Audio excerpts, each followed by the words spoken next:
Hello dear learners, future officers, कैसे हैं आप सब।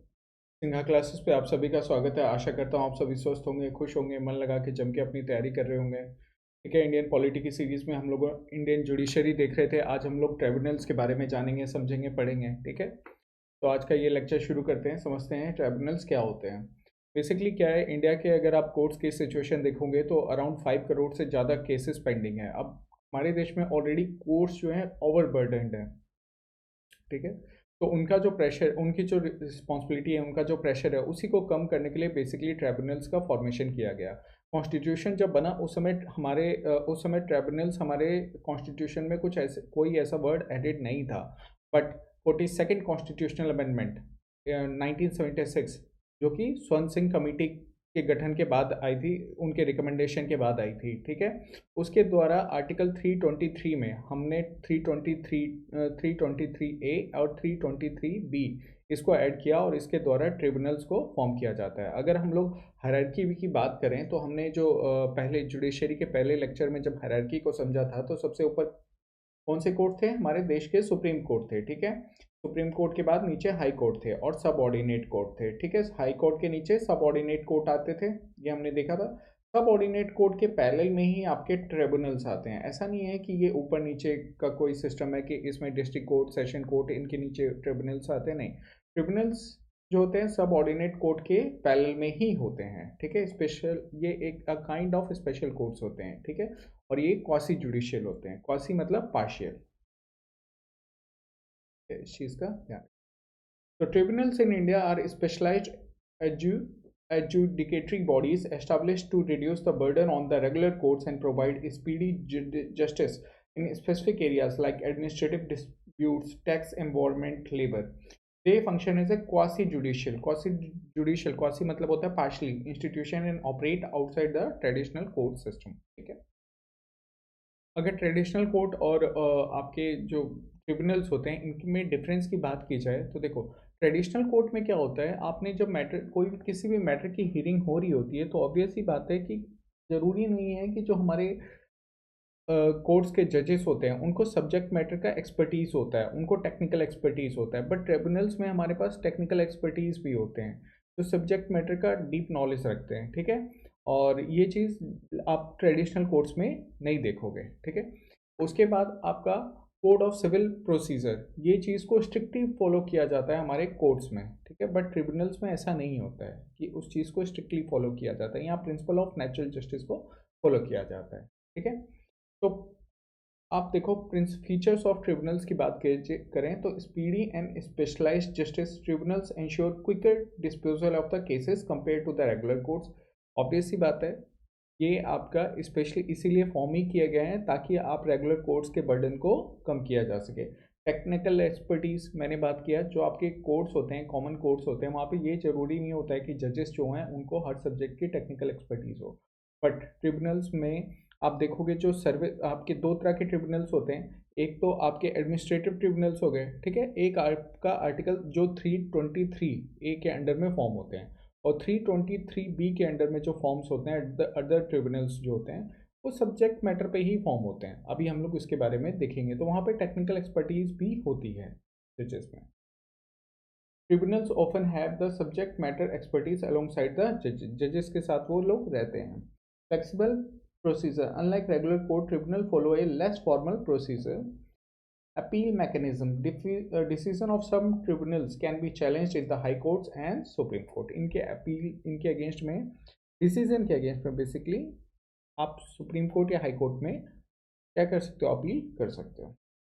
कॉन्स्टिट्यूशनल प्रोविजन की बात की जाए तो मैंने क्या कहा, ये 42nd कॉन्स्टिट्यूशनल अमेंडमेंट 1976 में कौन सी कमेटी थी, स्वर्ण सिंह कमेटी, है ना।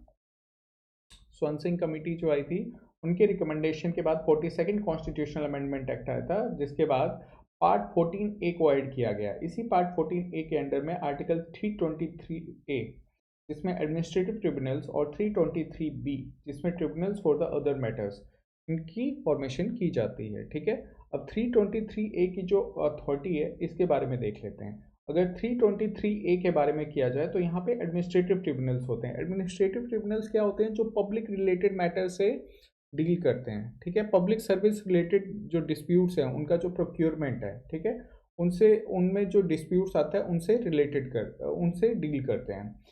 आर्टिकल 323A जो होता है ये पार्लियामेंट को एम्पावर करता है to establish administrative tribunals for disputes related to public service government employees, ठीक है। पब्लिक सर्विस का जो से रिलेटेड जो डिस्प्यूट्स है उनसे उनसे डील करने के लिए पार्लियामेंट को ये एडमिनिस्ट्रेटिव ट्रिब्यूनल एस्टैब्लिश करने की अथॉरिटी देता है, ठीक है। पार्लियामेंट ही क्यों, ठीक है। तो देखो हुआ क्या, आर्टिकल 323A ये आर्टिकल आपने ऐड कर दिया, बट किसी भी आर्टिकल को इम्प्लीमेंट करने के लिए ऑब्वियस सी बात है कि किसी ना किसी एक बिल भी लाना पड़ेगा, है ना, उसी एक एक्ट लाना पड़ेगा। तो होता क्या है, आप देखोगे आगे, चलो यहाँ पे अभी लिखा नहीं है बट मैं बता देता हूँ कि होता क्या है। आर्टिकल जब 323A ऐड किया गया उसके बाद 1985 में आपका सेंट्रल एडमिनिस्ट्रेटिव ट्रिब्यूनल एक्ट आया, ठीक है, सेंट्रल एडमिनिस्ट्रेटिव ट्रिब्यूनल एक्ट, जिसके अंदर में सेंट्रल गवर्नमेंट ने सेंट्रल एडमिनिस्ट्रेटिव ट्रिब्यूनल का फॉर्मेशन किया, ठीक है, और इसी के साथ साथ स्टेट एडमिनिस्ट्रेटिव ट्रिब्यूनल का भी फॉर्मेशन हुआ। ये दोनों ट्रिब्यूनल्स जो थे ये डिस्प्यूट से डील करते थे। कौन से डिस्प्यूट से, पब्लिक सर्विस रिलेटेड जो डिस्प्यूट्स आते थे, जो गवर्नमेंट एम्प्लॉयज़ के प्रोक्योरमेंट से रिलेटेड जो डिस्प्यूट्स आते थे उनके साथ ये दोनों ट्रिब्यूनल्स डील करते थे। State administrative tribunal public service, state level पे जो पब्लिक सर्विस से रिलेटेड एडमिनिस्ट्रेटिव जो मैटर्स होते थे उनसे डील करते थे, और सेंट्रल एडमिनिस्ट्रेटिव ट्रिब्यूनल जो सेंट्रल लेवल पे पब्लिक सर्विस रिलेटेड जो डिस्प्यूट्स होते थे उनसे डील किया करते हैं, ठीक है। उसके बाद अगर आर्टिकल 323B की बात की जाए तो ये फिर इनको यहाँ पे जो ट्रिब्यूनल फॉर्म होते हैं वो ट्रिब्यूनल्स फॉर द अदर, उनको कहा जाता है tribunals for the other matter. ये कौन कौन से ट्रिब्यूनल्स पे इनका फॉर्मेशन किया जा सकता है, ये बोथ पार्लियामेंट और स्टेट लेजिस्लेचर्स को ऑथराइज करते हैं to set up the tribunals for various subject including taxation, foreign exchange and export import, industrial and labour disputes, land reforms, election, food and essential commodity, rent and the tenancy. ये सारे subject matter पे हमारी देश की parliament as well as state legislature जो होते हैं tribunals का फॉर्मेशन कर सकते हैं, ठीक है। अब कैट और सेट दोनों के बारे में डिटेल में पढ़ लेते हैं क्योंकि इनसे क्वेश्चंस आते हैं। देखो सेंट्रल एडमिनिस्ट्रेटिव ट्रिब्यूनल की बात की जाए तो established under the article 323A of Indian constitution, ठीक है, deals with the service related disputes of the central government employees, headquartered in the New Delhi with multiple benches and across India। इसका जो main headquarter है वो new Delhi में है। ये article 323A के अंडर में इंडियन कॉन्स्टिट्यूशन में पार्लियामेंट को ये अथॉरिटी दी गई है कि आप कैट का फॉर्मेशन कर सकते हैं, हमने अभी पहले भी देखा। Handle cases related to recruitment, service condition, promotion and disciplinary actions of the employees working under the central government departments and the public sector undertaking. जो कैट का काम होता है ये वो सारे डिस्प्यूट्स को हैंडल करती है जो इन्वॉल्व करता है recruitment, service conditions, promotions, disciplinary actions of employees working under the public sector, आपका सेंट्रल गवर्नमेंट और पब्लिक सेक्टर अंडरटेकिंग में, ठीक है। Exclude defence personnel, supreme court staff और ऑफिसर्स ऑफ पार्लियामेंट। देखो ये एक्सक्लूजन वाला पार्ट जरूर याद रखना, कई बार एक्सेप्शंस ऑप्शंस में एक दो एक्सेप्शंस आ जाते हैं फिर कंफ्यूज कर जाते हो। तो कैट जो होता है defence personnel, supreme court staff और ऑफिसर्स ऑफ द पार्लियामेंट, इनके जो इनसे रिलेटेड जो डिस्प्यूट्स हैं उनसे डील नहीं करती है, ठीक है। ये इनके डिस्प्यूट्स को एक्सक्लूड करती है। अगर स्ट्रक्चर की बात की जाए, कैट के स्ट्रक्चर की बात की जाए तो यहाँ पे एक चेयरमैन होते हैं, एक वाइस चेयरमैन होते हैं और मेंबर्स होते हैं। कौन से, both judicial as well as administrative members, ठीक है। और इनका appointment by the president of India किया जाता है। अपील मैकेनिज्म की बात की जाए तो पहले जो थे कैट के जो डिसीजंस हुआ करते थे वो जुडिशियल रिव्यू 1997 तक जो थे वो जुडिशियल रिव्यू के सब्जेक्ट में नहीं आते थे, आउट ऑफ जुडिशियल रिव्यू होते थे। बट 1997 के बाद अब इनके डिसीजंस को high court as well as supreme court में क्या किया जा सकता है, चैलेंज किया जा सकता है, ठीक है।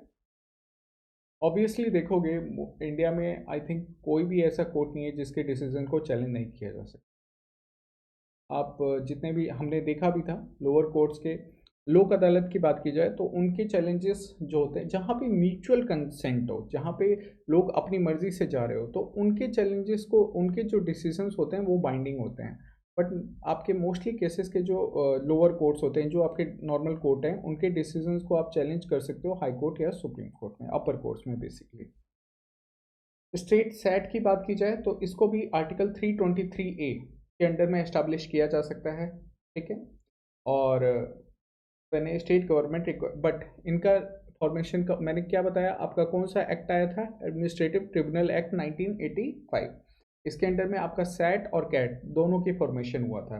तो जब state government administrate public service related matter से जो डिस्प्यूट्स है, जो स्टेट गवर्नमेंट के एम्प्लॉयज़ हैं उनकी पब्लिक सर्विस रिलेटेड डिस्प्यूट्स हैं, उनसे डील करने के लिए अगर स्टेट एडमिनिस्ट्रेटिव ट्रिब्यूनल का फॉर्मेशन करना चाहती है तो वो सेंट्रल गवर्नमेंट से रिक्वेस्ट करती है, और रिक्वेस्ट अप्रूव होने के बाद फिर सेट का फॉर्मेशन किया जा सकता है। But only when a state government request the central government deals with the service related disputes of the state government. Jurisdictions की बात करें तो cover disputes related to state government employees including employees of local bodies, state PSUs and state autonomous organisations. Some states have not established SAT and instead they rely on high court. जिन state में SAT का formation नहीं हुआ है वो high court में अभी भी केसेस इनसे रिलेटेड केसेस के लिए डिपेंड करती है। स्ट्रक्चर की बात की जाए तो इसमें भी एक चेयरमैन होते हैं, वाइस चेयरमैन होते हैं और आपके जुडिशियल एंड एडमिनिस्ट्रेटिव मेंबर्स होते हैं। Appointment are made by the governor of that state. CAT में देखा हमने अपॉइंटमेंट किसके द्वारा किया जाता है, कैट में जो अपॉइंटमेंट होता है वो प्रेसिडेंट के द्वारा किया जाता है, but in case of the SAT जो अपॉइंटमेंट होता है वो बाय द गवर्नर होता है in consultation with the chief justice of the high court. Appeal mechanism की बात की जाए तो like CAT earlier set decision for no, पहले कैट की तरह ही सेट के डिसीजंस पहले नहीं चैलेंज किए जा सकते थे, बट चंद्र कुमार केस 1997, ठीक है, याद रखना कौन सा case, Chandra Kumar case 1997, appeals can be made to high court and subsequently to the supreme court. अब इनके डिसीजन के अगेंस्ट में चैलेंज किया जा सकता है हाई कोर्ट और सुप्रीम कोर्ट में। आप देखो दोनों में एक ब्रीफ डिफरेंस हम लोग समझ सकते हैं। अगर कैट और सेट की बात की जाए तो दोनों का एस्टैब्लिशमेंट अंडर आर्टिकल 323A में होता है, इसका भी 323A के अंडर में होता है। इसका जुरिस्डिक्शन, कैट का जुरिस्डिक्शन सेंट्रल गवर्नमेंट एम्प्लॉयज़ के लिए, सेट का जुरिस्डिक्शन स्टेट गवर्नमेंट एम्प्लॉयज़ के लिए है, ठीक है। हेडक्वार्टर जो है कैट का वो न्यू दिल्ली में है, और स्टेट का कहाँ होगा, ऑब्वियस सी बात है जिस स्टेट में फॉर्म हुआ है उसी स्टेट में होगा, है ना। Established by the central government, established by the state government. अगर कैट के अपॉइंटमेंट अथॉरिटी की बात की जाए तो इनके जो मेंबर्स हैं, चेयरमैन है, वो प्रेसिडेंट के द्वारा अपॉइंट होते हैं, whereas in case of the set ये गवर्नर ऑफ द स्टेट वो अपॉइंट करते हैं। अपील मैकेनिज्म तो दोनों का हाई कोर्ट और सुप्रीम कोर्ट में किया जा सकता है। प्रेजेंस की बात की जाए तो 17 ब्रांचेस हैं कैट की, और स्टेट की बात की जाए तो स्टेट जिस स्टेट में वो लाई करते हैं वहाँ पे उनके ब्रांचेस होते हैं, वहीं पे वो ट्रिब्यूनल का हेडक्वार्टर होता है। एक्सक्लूजन, अगर स्टेट की बात की जाए, अगर सेंटर की बात की जाए तो कौन कौन से केसेस हैं जिनसे कैट डील नहीं करेगी, तो defence personnel, supreme court, staff and officers of the parliament. Same अगर सुप्रीम स्टेट सेट की बात की जाए तो state police, certain local bodies depending on the state loss, ठीक है। क्लियर हुआ, चीज़ें समझ में आई।